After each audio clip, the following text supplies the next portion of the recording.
El Ministerio de Apologética e Investigación Cristiana y su Escuela de Estudios Teológicos, MIAPIC, en una de sus asignaturas, Hermenéutica, le enseña al estudiante los principios básicos para la correcta interpretación de textos bíblicos.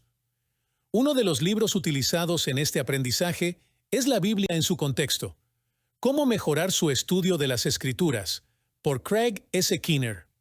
En el presente estudio, trataré de explicar dentro del uso adecuado del contexto un versículo mal interpretado dentro del cristianismo.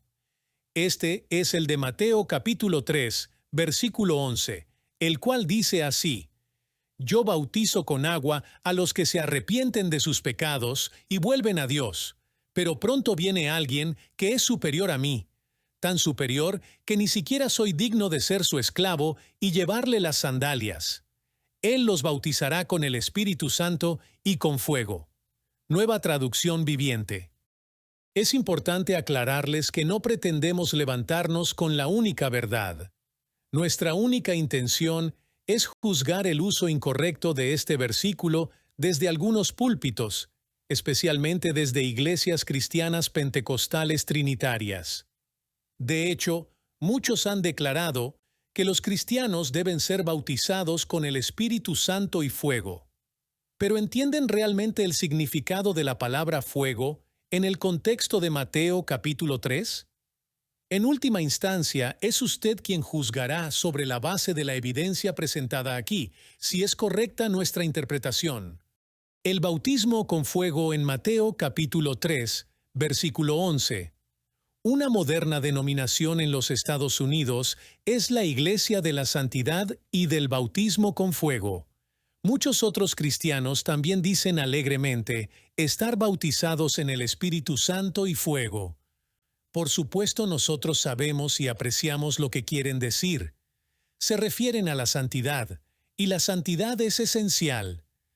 Pero, ¿es eso a lo que Juan se refiere cuando dice bautismo de fuego en este pasaje? A veces, en la Biblia, el fuego es usado como un símbolo de la santidad intensa de Dios o de las pruebas que traen consigo purificación, pero cuando en el Nuevo Testamento el fuego es puesto en conjunto con la imagen del bautismo, este no tiene que ver con la sencilla purificación del individuo, sino con la purificación de todo el mundo por medio del juicio. El juicio es la aplicación simbólica más común del fuego en la Biblia.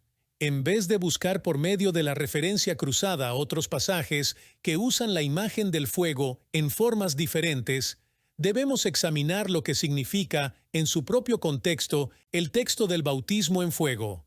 Debemos primero usar este mismo pasaje antes de acudir de inmediato a una concordancia. El contexto es un llamado al arrepentimiento, y la mayoría de la audiencia a la que se le había prometido este bautismo de fuego no estaba dispuesta a arrepentirse. Juan el Bautista estaba sumergiendo a las personas en agua, como señal del arrepentimiento y preparación para el reino de Dios que estaba por venir. Mateo 3, versículos 2 y 6 dicen: Arrepiéntanse, porque el reino de los cielos se ha acercado, y confesando sus pecados, eran bautizados por Juan en el río Jordán. El pueblo judío usaba el bautismo cuando los no judíos se convertían al judaísmo, pero Juan el Bautista exigía que hasta los religiosos judíos viniesen a Dios en los mismos términos en que debían venir los gentiles. Así lo afirma en Mateo 3, versículo 9. Y no piensen que pueden decirse a sí mismos: tenemos a Abraham por padre, porque les digo que Dios puede levantar hijos a Abraham de estas piedras. Primero, Juan advirtió a los fariseos acerca de la ira venidera de Dios, pero cuando vio que muchos de los fariseos y saduceos venían para el bautismo, les dijo: camada de víboras, ¿quién les enseñó a huir de la ira que está al venir? Versículo 7. Segundo, que si no llevaban fruto, el hacha del juicio de Dios los echaría en el fuego. Por tanto, den frutos dignos de arrepentimiento. Versículo 8. Finalmente, en el mismo capítulo 3, el versículo 10, registra: el hacha ya está puesta a la raíz de los árboles. Por tanto, todo árbol que no da buen fruto es cortado y echado al fuego. Los árboles estériles no servían para nada, excepto para leña, pero la paja no se podía utilizar como la leña, se quemaba muy rápido. Sin embargo, la paja de la que hablaba Juan sería quemada en el fuego que nunca se apagará. Versículo 12 del mismo capítulo. En los versículos que le anteceden y los que siguen a nuestro versículo, fuego se refiere a fuego del infierno.